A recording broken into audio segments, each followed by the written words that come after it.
안녕하세요. 호기심 많은 여러분, 200개 이상의 나라가 고유한 전통을 가지고 있다는 사실을 알고 계셨나요? 일부 지역에서는 다처제 여러 명의 아내를 두는 것과 사회적으로 받아들여지기도 합니다. 오늘은 말레이시아에서 다처제가 어떻게 이루어지고 있는지, 그 문화적 이유와 사회적 구조에 미치는 영향을 알아보겠습니다. 더 많은 흥미로운 문화적 통찰을 원하시면 독수리 탐험 채널을 구독해주세요. 말레이시아 사회에서의 다처제. 말레이시아 문화에서 가장 흥미로운 측면 중 하나는 다처제 전통입니다. 이는 한 남성이 최대 4명의 아내를 두는 것을 허용하는 관습으로 현지에서는 타아슈라라고 불립니다.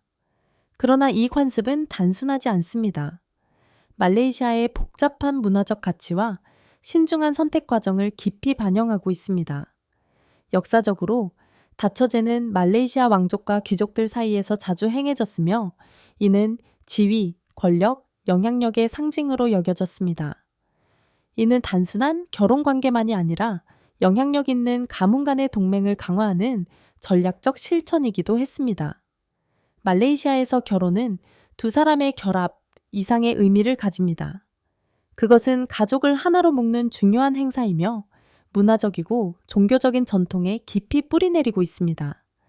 예비 신부는 미덕을 갖추고 가정관리 능력이 뛰어나며 존경받는 가문 출신이어야 합니다. 이는 결혼이 단지 부부 간의 관계에 그치지 않고 더 넓은 가족 동맹으로 여겨지도록 보장합니다. 전통적인 말레이 사회에서 다처제 관습은 가족 단위를 강화하고 안전을 제공하는 방법으로 여겨졌으며 특히 첫 번째 아내가 자녀를 낳을 수 없거나 경제적 여건이 여러 가구를 운영할 수 있을 때 시행되었습니다. 경제적 고려사항과 성평등.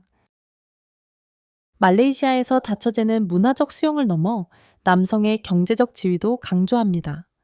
여러 아내와 자녀를 부양하려면 남성은 각 가족을 균등하게 부양할 수 있는 재정적 능력이 있어야 합니다. 이는 자동차, 집, 휴가와 같은 동일한 선물을 제공하는 것을 포함하며 어떤 아내도 소외감을 느끼지 않도록 보장합니다. 다처제와 관련된 재정적 기대는 높으며 여러 아내를 둔 가정은 이를 유지하기 위해 연간 최소 200천 MYR, 약 4억 5천 USD의 소득이 필요할 것으로 추정됩니다. 이 경제적 부담은 필터 역할을 하여 진정으로 이 생활 방식을 감당할 수 있는 사람만 다처제를 실천할 수 있도록 합니다. 재정적 평등이 중요한 요소로 작용하는 사회에서 성평등 문제가 종종 발생합니다. 일부 사람들은 다처제를 불공정하게 여길 수 있지만 이슬람법에 따르면 남성은 모든 아내를 공정하게 대우해야 하며 동등한 권리와 책임이 주어진다고 합니다. 일부 경우 여성들은 자신들의 재정적, 정서적 필요가 충족될 것이라고 믿으면 이 배치 방식을 수용할 수 있습니다. 법적 및 사회적 도전. 말레이시아에서 이슬람법은 다처제를 허용하지만 이는 보편적으로 수용되거나 채택되는 관습은 아닙니다. 모든 남성이 다처제를 선택하는 것은 아니며 모든 여성들이 남편을 나누는 것에 동의하는 것도 아닙니다. 여러 가구를 관리하는 복잡함과 감정적, 심리적 도전들은 다처제를 민감한 주제로 만듭니다. 사회가 발전함에 따라 다처제 클럽이라는 개념이 점차 인기를 끌기 시작했습니다. 이 클럽들은 다처제 결혼을 하고 있거나 남편의 재혼으로 혼자 자녀를 키우는 여성들을 위한 비공식적인 지원 네트워크 역할을 합니다. 예를 들어 여성 변호사인 카르티니 마로프는 그녀의 의뢰인이 전 남편의 첫 번째 아내에게서 7명의 자녀와 결혼한 사건을 처리했습니다. 이 사건은 다처제 클럽의 새로운 트렌드를 강조하며 여성들이 이러한 가족 역학의 복잡함을 헤쳐나갈 수 있도록 실용적이고 정서적인 지원을 제공하는 것을 목표로 합니다. 이 클럽들은 또한 다처제 가정과 관련된 법적 및 사회적 도전에 대해 조언, 동료애, 그리고 지원을 찾고 있는 여성들에게 안전한 공간을 제공합니다.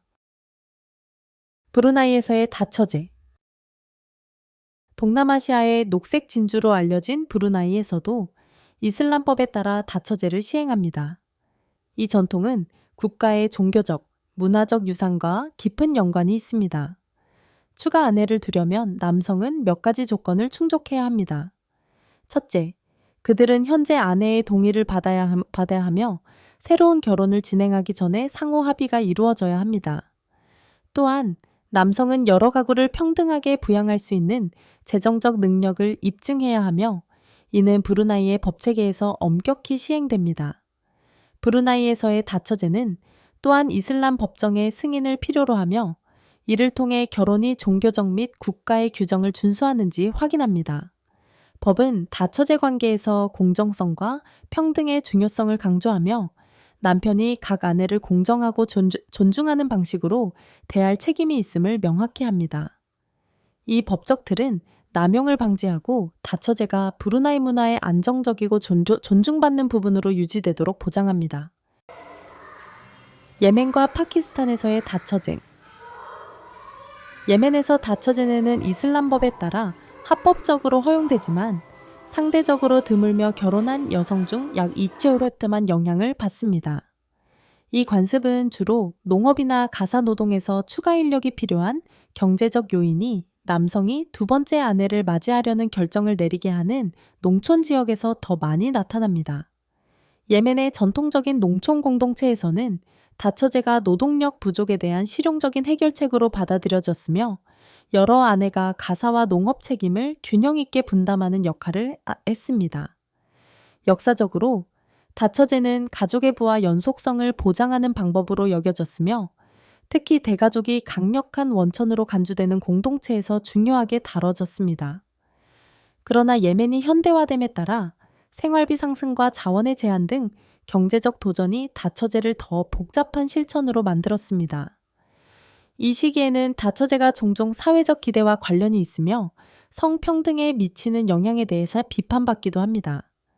많은 사람들이 이 관습이 여성의 자율성과 가정 내 의사결정 권한을 제한한다고 주장합니다. 일부 경우 남성들은 각 아내에게 동등하게 부양할 능력을 충분히 고려하지 않고 추가 아내를 맞이할 수 있으며 이로 인해 재정적 어려움과 가족 내 갈등이 발생합니다. 특히 농촌 지역에서는 다처제를 문화적 및 종교적 맥락의 일환으로 받아들이는 여성들이 있을 수 있지만 다른 여성들은 남편을 나누는 것에 대해 질투와 불안감을 느낄 수도 있습니다. 이러한 도전에도 불구하고 다처제는 예멘에서 여전히 존재하며 대가족을 공동체 결속의 중요한 요소로 여기는 깊은 전통에 의해 종종 지지받고 있습니다. 반면 파키스탄은 다처제를 규제하기 위한 엄격한 법적 틀을 마련했습니다. 21세기 초에 통과된 법에 따르면 남성은 다른 아내를 맞이하기 전에 첫 번째, 아내의 서면 동의를 받아야 합니다. 이 법적 요구사항은 여성의 권리를 보호하고 강제로 결혼하는 것을 방지하는 목적을 가지고 있으며 여성들이 의사결정 과정에 목소리를 낼 수 있도록 보장합니다. 이 동의를 얻지 못할 경우 심각한 법적 처벌이 따를 수 있으며 이로 인해 다처제를 경솔하게 받아들일 수 없다는 메시지를 전달합니다.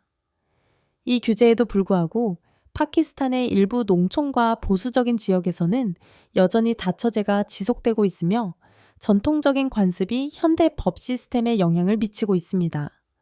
이 지역에서는 다처제가 재산, 권력, 지위와 같은 사회-경제적 요인과 관련이 있으며 여러 아내를 부양할 능력이 중요한 고려사항으로 남아 있습니다. 농업 노동이 여전히 경제에서 중요한 부분을 차지하는 농촌 공동체에서는 다처제가 안정적인 노동력을 확보하고 대가족을 지원하는 방법으로 여겨질 수 있습니다. 그러나 이 관습은 성별 불평등을 심화시킬 수 있으며 많은 여성들이 다처제 결혼에서 발생하는 사회적, 경제적 불이익을 경험하고 있습니다. 사하라 인남 아프리카에서의 다처제. 사하라 인남 아프리카의 많은 지역에서는 다처제가 법적으로나 문화적으로 받아들여지며 지역에 따라 다양한 형태로 실천됩니다. 탄자니아와 같은 나라에서는 다처제가 흔하며 특히 농촌 지역에서 일반적이고 법적으로 인정받고 있습니다. 탄자니아 남성들은 최대 4명의 아내를 둘 수 있지만 각 아내와 그녀의 자녀들을 평등하게 부양할 수 있어야 합니다. 다처제는 지위와 번영의 상징으로 여겨지며 농업 작업을 돕기 위한 추가 노동력을 얻을 수 있는 농부들 사이에서 흔히 실천됩니다. 많은 탄자니아 사람들에게 다처제를 유지하는 것은 중요한 사회적 성취를 의미하며 부와 사회적 지위를 나타냅니다. 그러나 탄자니아의 사미아 술루후 하산 대통령은 여러 결혼을 하기 전에 자신의 재정적 능력을 고려하는 것의 중요성을 강조했습니다. 이 경고는 다처제가 자동적인 권리가 아니라 재정적, 정서적으로 신중하게 관리해야 할 책임으로 받아들여져야 한다는 인식이 커지고 있음을 반영합니다. 다처제에 대한 비판자들은 이것이 성불평등을 강화한다고 주장합니다. 특히 여성들이 남편의 관심, 애정, 자원을 나누어야 하는 방식에서 그 불평등이 나타납니다. 다처제 가정에서는 여성들이 남편의 호감을 얻기 위해 경쟁하는 경우가 많으며 재정, 토지, 주택과 같은 자원이 제한될 때 관계가 긴장될 수 있습니다. 반면 이 관습을 지지하는 사람들은 다처제가 깊은 문화적 의미를 지니며 농촌 지역에서 실용적인 이점을 제공할 수 있다고 주장합니다. 예를 들어 대가족은 자산으로 간주되며 여러 아내가 추가적인 노동력과 돌봄을 제공함으로써 가족의 경제적 안정을 보장하는 데 도움을 줄 수 있습니다. 타지키스탄과 이란에서의 다처제. 타지키스탄에서는 다처제가 합법이지만 특히 도시 지역에서는 드문 관습입니다. 이 나라에는 약 15% 더 많은 여성이 남성보다 많은 성비 불균형이 있으며 이는 다처제를 법적으로 허용하게 된 이유 중 하나입니다. 농촌 지역에서는 성비를 맞추기 위해 남성들이 여러 아내를 맞이할 수 있지만 도시에서는 이 관습이 훨씬 덜 일반적입니다. 농업이 중요한 타지키스탄의 농촌 지역에서는 추가 아내를 두는 것이 가정을 관리하고 가족 단위의 안정을 보장하는 실용적인 방법으로 여겨질 수 있습니다. 하지만 타지키스탄의 다처제 결혼은 상당한 재정적 및 정서적 도전 과제를 동반합니다. 첫 번째 아내는 일반적으로 큰 영향을 미치며 젊은 아내들이 추가되면 가정 내에서 긴장이 발생하는 경우가 많습니다. 이러한 결혼에서 여성들은 새로운 아내가 등장함에 따라 자신의 지위가 감소하거나 위협받는다고 느낄 수 있으며 특히 가사 자원과 책임을 나누는 문제에서 그렇습니다. 이러한 동적 관계는 다처제 결혼을 유지하기 어렵게 만들 수 있으며 많은 남성들이 각 아내에게 동등하게 의무를 다하는 데 어려움을 겪고 있어 모든 사람에게 감정적인 부담을 초래할 수 있습니다. 이란에서는 이슬람법에 따라 다처제가 허용되지만 엄격한 규제가 따릅니다. 남성은 아내들을 물질적, 정서적으로 평등하게 대해야 하며 두 번째 아내와 결혼하기 전에 첫 번째 아내의 동의를 구해야 합니다. 그러나 실제로는 이 동의가 종종 압박을 받아 얻어지는 경우가 많아 관계의 복잡성을 일으킬 수 있습니다. 이란은 또한 무타 결혼, 즉 일시적인 결혼을 허용하는데 이는 첫 번째 아내의 동의를 요구하지 않습니다. 이러한 일시적인 결혼은 여러 여성과 결혼하고자 하는 남성들을 위한 법적 우회 방법으로 간주되며 영구적인 다처제 결혼과 관련된 더 공식적인 법적 요구사항을 우회하는 데 사용될 수 있기 때문에 착취와 불평등에 대한 우려를 불러일으키고 있습니다. 카메룬에서의 다처제. 카메룬에서는 다처제가 합법적인 관습으로 남성이 몇 명의 아내를 두었는지 종종 그의 사회적 지위의 반영으로 여겨집니다. 남성이 여러 아내를 두는 것은 그의 사회적 지위가 높다는 것을 의미하는 경우가 많습니다. 여러 가정을 부양할 수 있는 재정적 자원을 가진 부유한 남성들이 다처제를 실천할 가능성이 더 큽니다. 카메룬에서 다처제는 나라의 사회적 및 교육적 시스템과 밀접하게 연관되어 있습니다. 특히 부유한 배경을 가진 교육받은 남성들은 여러 아내를 맞이할 가능성이 더 높습니다. 이는 종종 가족 관계를 강화하고 사회적 네트워크를 확장하는 방법으로 여겨집니다. 그러나 이 관습은 여러 가구 간의 자원을 나누어야 할 때 재정적 및 정서적 부담을 초래할 수 있습니다. 카메룬의 농촌 지역에서는 다처제가 더 일반적이며 이는 대가족의 생존을 보장하고 일상적인 일을 돕기 위한 실용적인 방법으로 여겨집니다. 이 관습이 문화적 의미를 가질 수 있지만 다처제 결혼에 있는 여성들은 가정 내에서 관심, 자원, 지위를 두고 경쟁하게 되어 성평등에 대한 우려를 일으키기도 합니다. 다처제는 전 세계에서 문화적, 경제적, 법적 요인에 따라 다양한 방식으로 실천되고 받아들여지고 있습니다. 일부 국가에서는 여전히 전통으로 남아있는 반면 다른 나라에서는 성불평등을 지속시키는 이유로 비판을 받고 있습니다. 여러분은 어떻게 생각하시나요? 더 많은 나라들이 브루나이의 다처제 접근 방식을 채택해야 할까요? 아니면 전통적인 단원 모델이 현대 사회에 더 적합할까요? 아래 댓글로 여러분의 생각을 공유해 주세요.